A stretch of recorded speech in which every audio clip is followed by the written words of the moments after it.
A pioneered from British Petroleum to Beyond Petroleum disaster. In 1909, a young British geologist named William Knox Darcy struck oil in the Persian desert, forever changing the trajectory of global energy and birthing what would become one of the world's most powerful petroleum empires. The Anglo-Persian Oil Company, as it was originally known, emerged from the sands of Masjid Suleiman in Iran with a discovery that would fuel the British Empire for decades to come. Darcy had spent 7 years and nearly his entire fortune searching for oil in Persia, driven by a concession granted by the Shah that covered 480,000 square miles of territory. This wasn't just another oil find. It was the foundation of Britain's energy independence and the beginning of a corporate giant that would eventually span the globe. The timing couldn't have been more perfect, as the British Navy was transitioning from coal to oil, and Winston Churchill himself would later describe securing oil supplies as a matter of national survival. By 1914, the British government had purchased a controlling 51% stake in the company for £2.2 million, making it a strategic arm of British imperial power.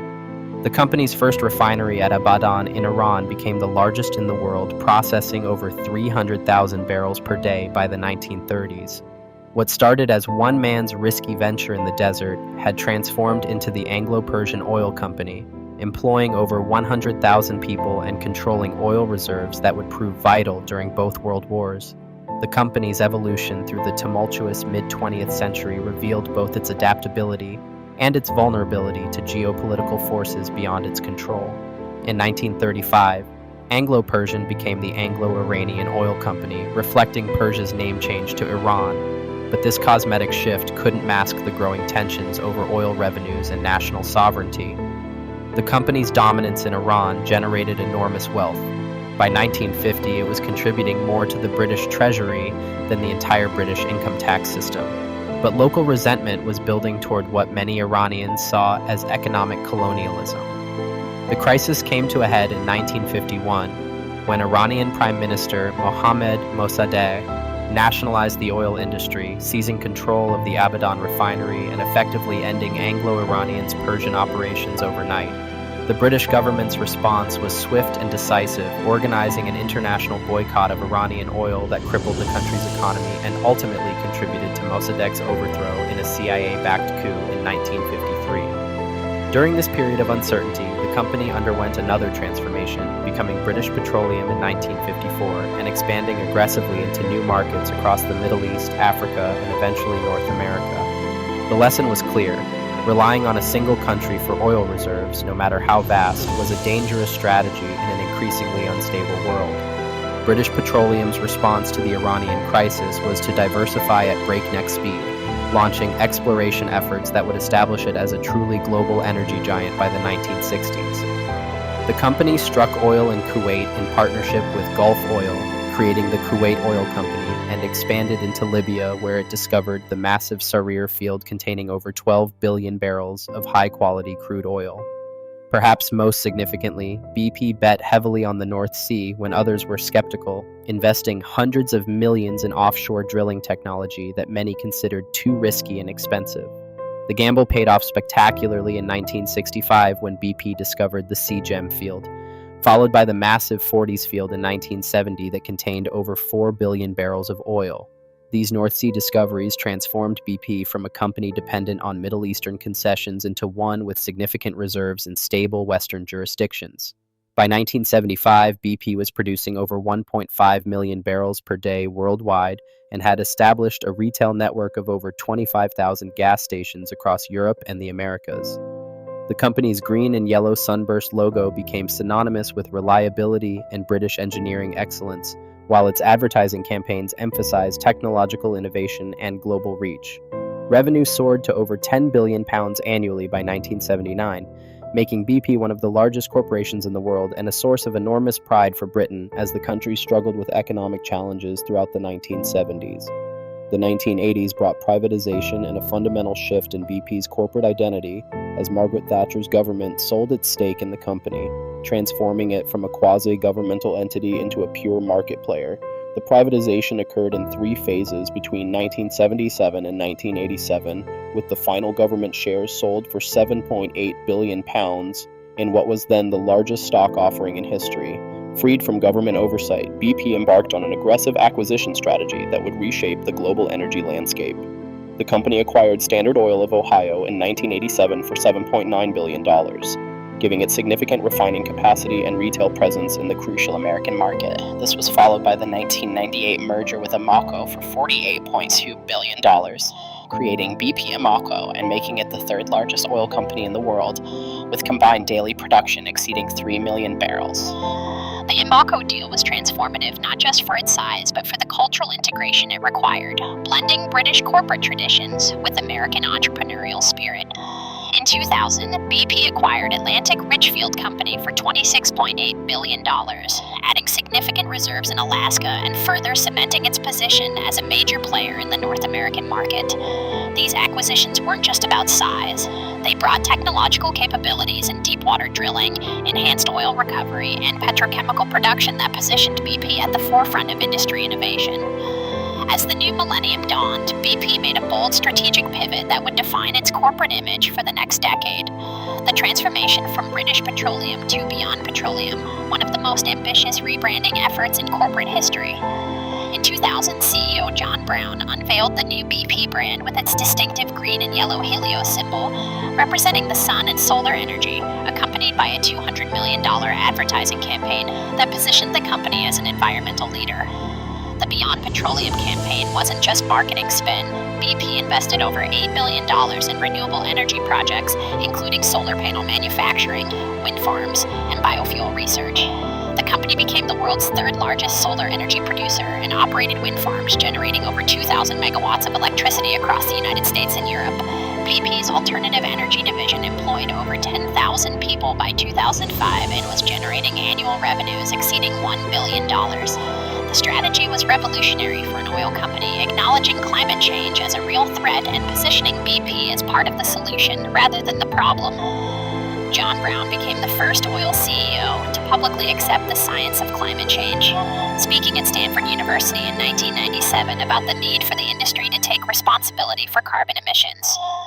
The company set ambitious targets to reduce its own greenhouse gas emissions by 10% below 1990 levels by 2010, and actually achieved this goal 9 years early while saving $650 million in operating costs. BP's green transformation earned praise from environmental groups and positioned it as the progressive choice for environmentally conscious consumers. However, beneath the green veneer, BP's core operations remained focused on extracting oil and gas from increasingly challenging environments, setting the stage for the disasters that would ultimately undermine its environmental credentials. The company's aggressive expansion into deep-water drilling, tar sands, and unconventional oil reserves reflected the industry's need to replace depleting, easy-to-access reserves with more technically demanding projects. BP's operations in the Gulf of Mexico grew significantly after 2000, with the company becoming one of the largest leaseholders in the deepwater areas, where technological limits were constantly being pushed.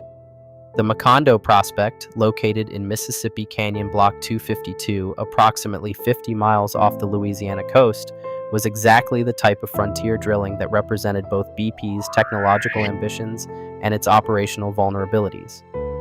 The well was being drilled in over 5,000 feet of water to reach oil reserves nearly 18,000 feet below the seafloor, requiring cutting-edge drilling techniques and safety systems that had never been tested under such extreme conditions.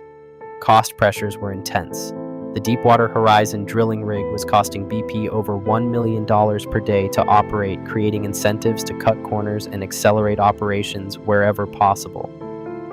Warning signs had been accumulating across BP's operations for years, including a devastating refinery explosion in Texas City in 2005 that killed 15 workers and injured 180 others, followed by pipeline ruptures in Alaska that spilled over 250,000 gallons of crude oil. These incidents revealed a corporate culture that prioritized cost-cutting and production targets over safety protocols, but the financial performance was so strong that these concerns were largely overlooked by investors and regulators. On April 20th, 2010, the contradictions in BP's Beyond Petroleum strategy came to a catastrophic head when the Deepwater Horizon oil rig suffered a blowout that killed 11 workers and triggered the worst offshore oil spill in American history. The disaster began when a surge of methane gas escaped from the well, expanded as it rose through the drilling riser, and ignited on the drilling platform, creating a fireball visible from 35 miles away. For 87 days, oil gushed uncontrolled from the damaged wellhead 5,000 feet below the surface, releasing an estimated 4.9 million barrels of crude oil into the Gulf of Mexico. The environmental impact was devastating. Oil contaminated over 1,300 miles of coastline from Texas to Florida, killed an estimated 800,000 birds, and created dead zones in the ocean that persisted for years. The human cost was equally severe, with fishing communities losing their livelihoods, tourism industries collapsing, and cleanup workers developing respiratory problems from exposure to oil and chemical dispersants. BP's response to the crisis was widely criticized as inadequate and tone-deaf, with CEO Tony Hayward infamously complaining that he wanted his life back while oil continued pouring into the Gulf. The company's initial estimates of the spill size were off by orders of magnitude, claiming only 1,000 barrels per day were leaking when the actual rate was over 50,000 barrels daily. Multiple attempts to cap the well failed spectacularly on live television, including the top kill procedure and a containment dome that became clogged with methane hydrates, creating a sense that BP had lost control of both the situation and its technology. The financial and legal aftermath of the Deepwater Horizon disaster ultimately cost BP over $65 billion, making it the most expensive industrial accident in history and fundamentally altering the company's trajectory. The immediate costs included $32 billion in cleanup expenses, $20 billion in compensation to individuals and businesses affected by the spill, and $13.7 billion in criminal and civil penalties paid to federal and state governments. The legal settlement included a record $4.5 billion criminal fine and guilty pleas to 14 criminal charges, including manslaughter charges related to the deaths of the 11 rig workers. Beyond the direct financial costs, BP's stock price collapsed from over $60 per share before the spill to under $30 at its lowest point, wiping out over $100 billion in market value. The company was forced to sell over $50 billion in assets to pay for spill-related costs, including profitable operations in Argentina, Colombia, and the North Sea that had taken decades to develop. BP's credit rating was downgraded multiple times, making it more expensive to borrow money for future projects, and putting the company at a competitive disadvantage. The reputational damage was equally severe. The Beyond Petroleum brand became a liability rather than an asset, with environmental groups and political critics pointing to the spill as evidence of corporate greenwashing. The disaster effectively ended BP's leadership position in renewable energy, as the company was forced to sell or shut down most of its alternative energy operations to focus on paying spill-related costs. By 2013, BP had completely exited the solar energy business and significantly reduced its wind energy investments, abandoning the green strategy that had once distinguished it from competitors. The post-Deepwater Horizon era has seen BP struggle to rebuild its reputation and financial performance, while adapting to a rapidly changing energy landscape marked by climate activism, renewable energy growth, and investor pressure for environmental responsibility. Under CEO Bob Dudley, who replaced Tony Hayward after the spill, BP focused on operational safety improvements and cost reduction, implementing new drilling safety standards that added hundreds of millions in annual expenses but were necessary to regain regulatory approval. The company's production dropped significantly as it sold assets to pay spill costs and faced increased regulatory scrutiny that slowed new project approvals. By 2020, BP's daily production had fallen to around 2.5 million barrels, down from over 4 million barrels before the spill, while competitors like ExxonMobil and Shell maintained or increased their output. The company's return on investment lagged industry averages for most of the decade following the spill, as higher safety costs and asset sales constrained profitability. However, under current CEO Bernard Looney, who took over in 2020, BP has once again embraced an ambitious transformation strategy, this time committing to become a net zero emissions company by 2050 or sooner. The new strategy involves reducing oil and gas production by 40%, while increasing renewable energy capacity by 20 times current levels, requiring investments of up to $5 billion annually in low-carbon technologies. BP has announced plans to build 10,000 electric vehicle charging points annually and develop 50 gigawatts of renewable energy capacity by 2030. The company's venture capital arm has invested in dozens of clean technology startups, from battery storage to hydrogen fuel cells, attempting to position BP as a leader in the energy transition rather than a victim of it. Today, BP stands at another crossroads, attempting to balance the demands of shareholders who expect oil and gas profits with the imperatives of climate action and the lessons learned from past disasters. The company reported revenues of $164 billion in 2022, making it one of the largest corporations in Britain, but questions remain about whether its latest transformation will prove more successful than the Beyond Petroleum campaign that ended in disaster. BP's current market capitalization of approximately $90 billion reflects both its substantial remaining oil and gas reserves and investor skepticism about its ability to execute another major strategic pivot successfully. The company faces intense competition in renewable energy from dedicated clean technology companies that don't carry the baggage of past environmental disasters or the cultural legacy of fossil fuel extraction. Climate activists continue to target BP with protests and shareholder resolutions demanding faster decarbonization.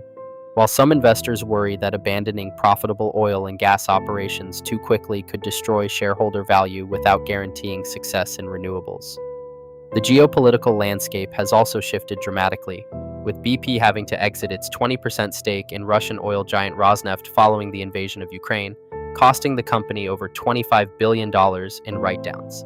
As energy security concerns compete with climate goals in government policy, BP must navigate an increasingly complex environment where its traditional expertise in oil and gas exploration remains valuable even as the world moves toward renewable alternatives. The company that began with William Knox Darcy's gamble in the Persian Desert has survived nationalization, privatization, global competition, and environmental disaster, but its ultimate test may be whether it can transform itself once again, this time from an oil company trying to be green into a genuinely sustainable energy company that happens to have an oil and gas heritage.